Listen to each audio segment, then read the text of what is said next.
Before the boycott, was the Cold War a big concern for you?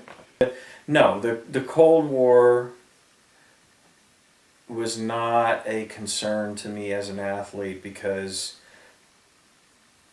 it didn't seem to impact us.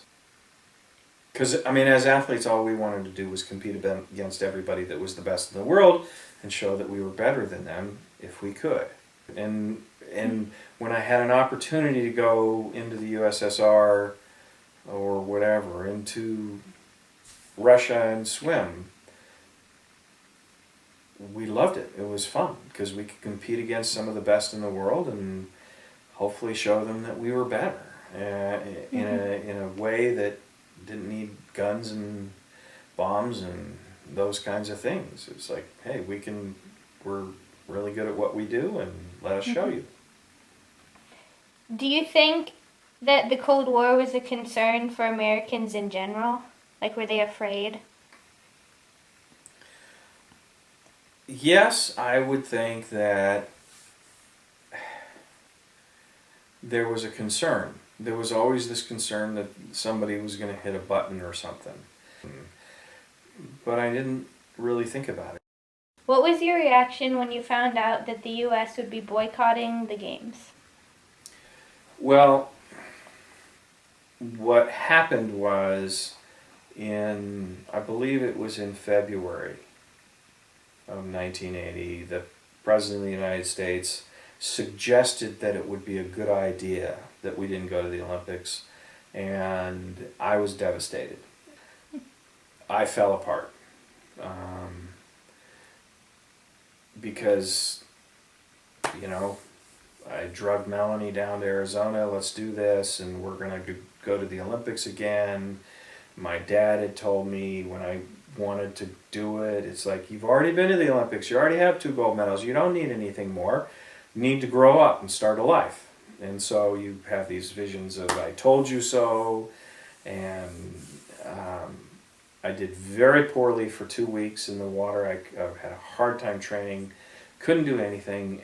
After 2 weeks, Sunday morning we're having breakfast and we're just talking about how, well, if I don't go to the Olympics, how do you feel about it? You've already been, you have 2 gold medals, and why don't you just set a different set of goals? Don't worry about the Olympics. And the next morning I got in the water, and that's all it really took. And from that point on, I did phenomenally well, and it was at the thing that was really interesting is that in the Spring National Championships, right in the middle of it was when the U.S. Swimming voted on whether or not they were going to support the U.S. government and the President of the United States, and all the athletes, the talk on the deck was, yeah, right, okay, they're voting on whether or not they're going to support the President. It was like, duh, they're going to vote to boycott the Olympics, and when it happened, it was pretty much a non-event when they finally supported it. Did you support the boycott? Did I support the boycott? I mean, there's 2 pieces to that. Publicly, absolutely. You did what you were supposed to do. You're an American citizen. Did we believe in it? No, because our feeling was, as athletes, that we were pawns, that we were being made to give up something that really had nothing to do with anything. Well, I mean, if you go back to the whole reason the Olympics exists, it was all about putting down arms, wars being stopped, and the best of the best competing in athletic endeavors. Privately, we were very disappointed, we were very upset, but publicly, I don't think I ever told a reporter I'm really disappointed in the president. The irony of the whole thing is that we boycotted the Olympic Games in 1980 because the Russians were in Afghanistan. And 20 years later, the United States is in Afghanistan and expects everybody to say it's okay. Did you participate in the Liberty Bell Classic or any other alternate competition that year? What the U.S. Swimming did for us, they selected an Olympic team. and that team was sent to China on a goodwill tour. And in 1980, that was a big deal because China, 79, 80, somewhere in there, had finally decided that it was okay to have foreigners come visit their country.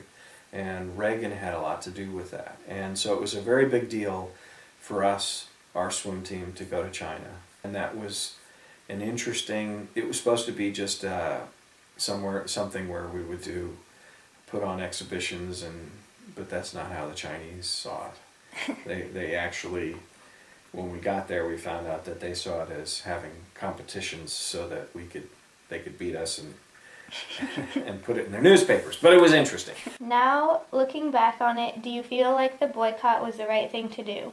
Do you think it made a difference? Didn't make a bit of difference.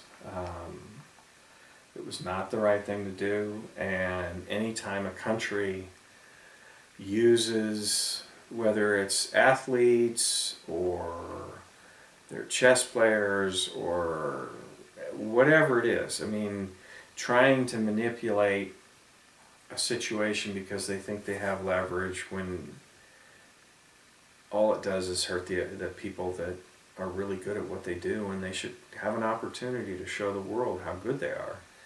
I mean, the reality is at the time in 1980, I suspect that there were some really good Russian athletes that could have still won events that they had won and know that they beat the world, and yet they had to go through the rest of their life knowing that they only beat half of the world.